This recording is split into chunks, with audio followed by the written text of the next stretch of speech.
اعوذ باللہ من الشیطان الرجیم، بسم اللہ الرحمن الرحیم، الصلاۃ والسلام علیکہ یا رسول اللہ صلی اللہ علیہ وآلہ وسلم۔ السلام علیکم رحمۃ اللہ وبرکاتہ۔ آج کل آپ کو پتہ ہے کہ درود شریف کے ویڈیوز میں ایک بہن کی زبانی ہم ان کی کہانی شیئر کر رہے ہیں کہ کس طرح جب انہوں نے درود شریف پڑھنا شروع کیا تو کیسے ان کی زندگی بدلی، ان کی کون کون سی عادات بہتری کی طرف گئیں، اور ان کی زندگی میں حضور پاک صلی اللہ علیہ وسلم کا عشق جو ہے وہ کیسے شامل ہوا۔ اور ان کی باتیں جو ہیں یہ ایسے ہیں جیسے میری آپ کی کہانی، میری آپ کی زندگی میں اس طرح کی باتیں ہوتی ہیں، تو ان کی واقعات، ان کی باتوں سے بہت سارے لوگ جو ہیں وہ ریلیٹ کر سکتے ہیں۔ اور یہ ایک بہت ہی پازیٹیو ایٹیٹیوڈ ہے کہ آپ یہ مت سوچیں کہ میں درود شریف پڑھ رہی ہوں یا پڑھ رہا ہوں تو میری یہ دعا قبول نہیں ہو رہی یا وہ دعا کوئی نہیں قبول ہوئی، وہ خواہش کیوں نہیں پوری، بلکہ آپ یہ دیکھیں کہ آپ کی زندگی میں کس طرح بہتری آئی ہے، آپ کے اخلاق میں کتنی بہتری آئی ہے۔ اور یہی سوچ ہمیں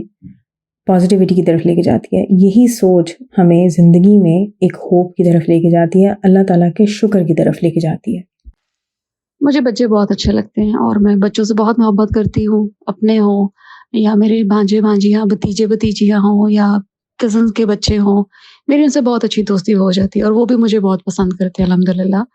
لیکن کبھی کبھی بچوں سے میں روڈ بھی ہو جاتی تھی، کبھی کبھی موڈ نہیں ہوتا تھا، ان سے بات نہیں کرتی تھی یا ڈانٹ دیتی تھی یا کچھ بھی ایسا ہوتا تھا،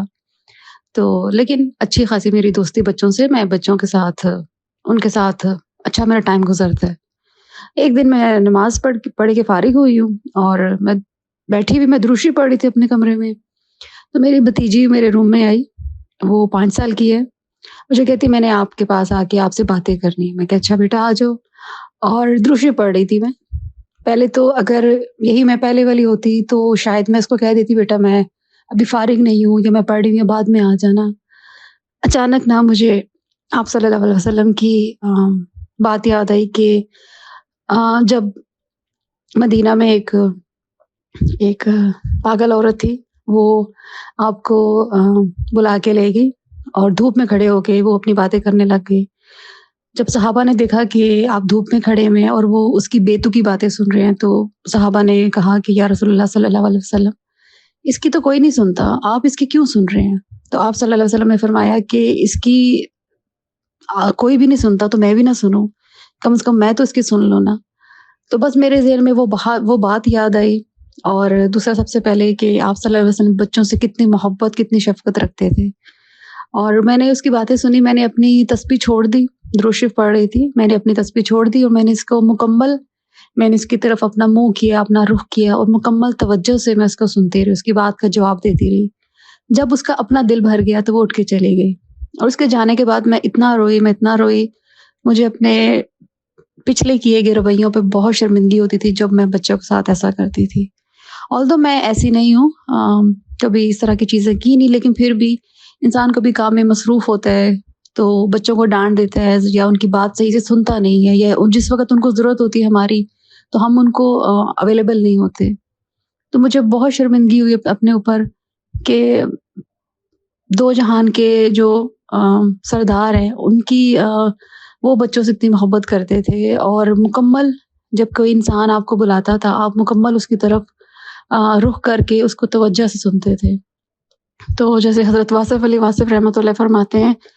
کہ انسان عبادت کر کے فرشتہ تو بن سکتا ہے لیکن انسان نہیں بن سکتا، انسان آپ درد سے بنتے ہیں، تو جب تک آپ کے دل میں درد نہیں ہوگا تو آپ کو کسی کا احساس نہیں ہوگا، آپ کسی کے لیے کچھ نہیں کر سکتے۔ اور بچے تو ہیں بھی بہت اتنے ہوتے ہیں اچھے کہ واصف علی واصف رحمۃ اللہ علیہ کا ہی فرمان ہے کہ جب آپ کو ڈپریشن آئے تو آپ درود شریف پڑھیں، اور زیادہ ڈپریشن آ جائے تو آپ بچوں کے ساتھ کھیلنا شروع کر دیں۔ تو بچے جو ہیں وہ اینٹی ڈپریشن ہیں، بچے کوئی بھی ہوں، آپ کے اپنے ہوں یا کوئی بھی ہوں، تو بچے تو فرشتے معصوم ہوتے ہیں۔ اس کے بعد سے جب بھی بچے آتے ہیں تو مکمل میں ان کو پورا دھیان سے سنتی ہوں، ان کی بات سنتی ہوں، ان کو سمجھتی ہوں، اپنے میں سارے جو بھی کام، کوئی بھی لحاظ سے کوئی کام کر رہی ہوتی ہوں تو میں وہ کام سارے چھوڑ کے میں بچوں کی پہلے بات سنتی ہوں۔ اور بس اللہ کا شکر ہے کہ یہ بھی سب درود شریف کی برکت سے ہوا ہے، اور آپ صلی اللہ علیہ وسلم کی محبت اور آپ صلی اللہ علیہ وسلم کی سنت کے طریقے پہ چل کے، یہ سنت کو اپنا کے اور سیرت کو پڑھ کے ہی پتہ چلا ہے کہ